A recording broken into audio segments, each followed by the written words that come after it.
Assalamualaikum warahmatullahi wabarakatuh. Salam jumpa bersama saya Sartika hari ini, dosen pengampu mata kuliah Managerial Economic and Accounting. Pada kesempatan kali ini saya akan memberikan pokok bahasan modul 4 mengenai Managerial Accounting and the Business Environment. Oke, baik, mari kita mulai. Globalisasi perdagangan itu sangat berpengaruh dalam bisnis saat ini. Oleh sebab itu, perlu adanya penyesuaian terhadap manajemen dan teknologi, termasuk sumber daya agar dapat bersaing dengan negara lain. Komunikasi melalui teknologi digital sudah amat sangat membantu para produsen, distributor, supplier maupun pelanggan untuk mempersingkat waktu. Contohnya adalah penggunaan internet. Internet amat sangat dibutuhkan sebagai alat komunikasi yang paling efektif dan efisien.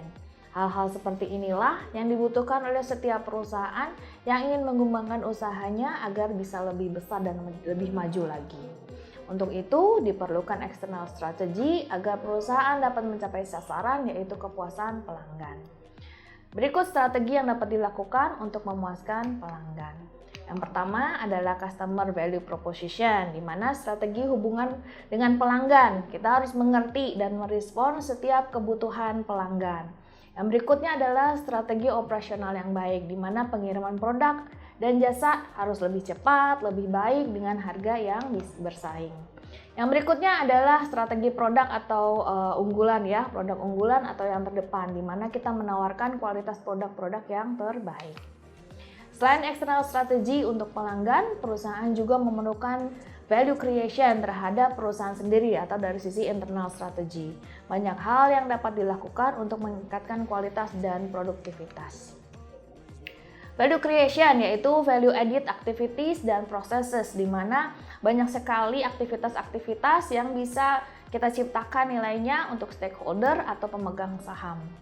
Perlu perhatian untuk aktivitas dan proses yang bernilai tambah dan bermanfaat, di mana memungkinkan teknik-teknik yang fokus pada aktivitas dan proses yang memiliki nilai tambah, termasuk contohnya secara costing ada yang disebut dengan ABC atau Activity Based Costing and Management. Yang kedua adalah Lean Production.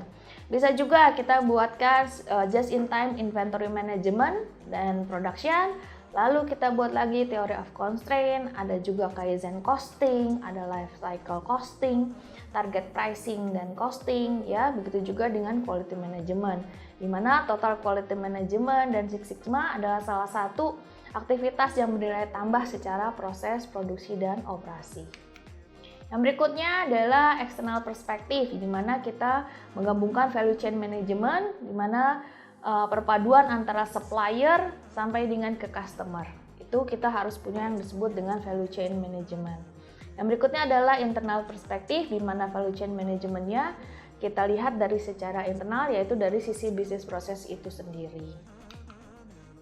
Dari perspektif kepemimpinan, pemimpinan yang dapat menyatukan perilaku dari semua karyawan, di mana perlu mempertimbangkan faktor motivasi baik dari dalam maupun dari luar. Perlu waspada terhadap pemikiran yang agak bias yang dapat merugikan dan berdampak pada perencanaan, pengendalian, dan pengambilan keputusan. Dari sisi perspektif budaya, bahwa budaya itu ada yang nasional dan organisasional. Jarak antara karyawan dengan atasan, individualisme, menghindari ketidakpastian, masculinity, dan long-term orientation. Nah, untuk managerial accounting, itu selain perspektif eksternal, internal, kepemimpinan, dan budaya, berikut ada 4 perspektif dalam bisnis manajemen yang juga dapat digunakan dalam pembuatan perencanaan, pengendalian, dan pengambilan keputusan. Yang pertama adalah etik perspektif, ada lagi corporate government perspektif, ada enterprise risk management perspektif, dan corporate social responsibility and sustainability perspektif. Nah, dari sisi etik perspektif ada 4 faktor yang mempengaruhi perspektif etika menurut Institute Management of Accounting, yaitu competence, confidentiality, integrity, credibility. Ya, secara kode etik perusahaan, ya secara garis besar perusahaan bertanggung jawab kepada karyawan, kepada pelanggan, kepada pemasok, juga kepada komunitas atau warga sekitar di mana perusahaan beroperasi. Ada juga yang disebut dengan CSR atau Corporate Social Responsibility and Sustainability Perspective, di mana CSR merupakan konsep di mana suatu perusahaan atau organisasi mempertimbangkan kebutuhan dari seluruh pemegang saham ketika membuat keputusan, di mana kita harus memuaskan semua yang pelanggan, karyawan, pemasok, masyarakat sekitar, pemegang saham, juga lingkungan dan HAM-nya. Jadi CSR mempunyai ketetapan hukum untuk memasukkan aktivitas sosial demi memenuhi harapan pemegang saham.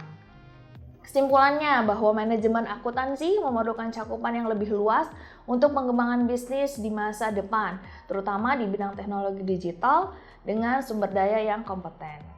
Manajemen akuntansi memiliki peran penting terhadap pelanggan dan karyawan untuk mewujudkan kepuasan dan kenyamanan. Manajemen akuntansi harus dapat menciptakan nilai tambah bagi perusahaan dengan perbaikan yang terus-menerus, baik secara sistem maupun secara proses. Manajemen akuntansi mengatur banyak hal yang terkait dengan kode etik perusahaan. Manajemen akuntansi juga memperhitungkan aktivitas-aktivitas di luar pekerjaan dengan melakukan program CSR untuk keberlangsungan perusahaan. Bagian sedikit mengenai pokok bahasan dari modul 4. Semoga teman-teman bisa mempunyai sedikit gambaran mengenai managerial accounting and the business environment. Semoga bermanfaat dan dapat dipahami. Terima kasih. Wassalamualaikum warahmatullahi wabarakatuh.